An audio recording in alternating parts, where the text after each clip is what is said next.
saya buka dengan rahmat Allah meridhakannya.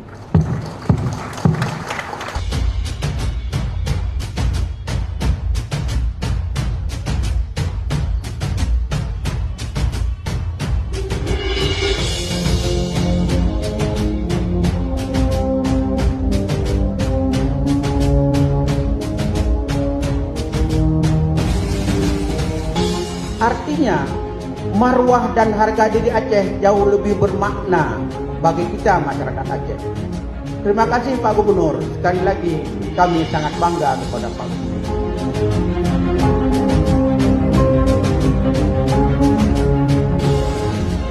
Musyawarah Daerah Gerakan Pramuka Aceh ke-10 tahun 2026.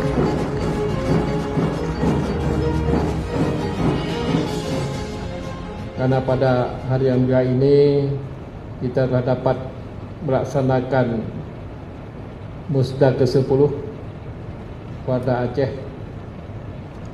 tahun 2025.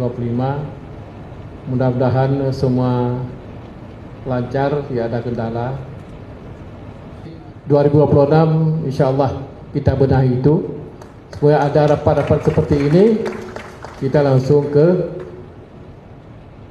pramuka yang ada di Sare, kita benahi. Insyaallah mudah-mudahan.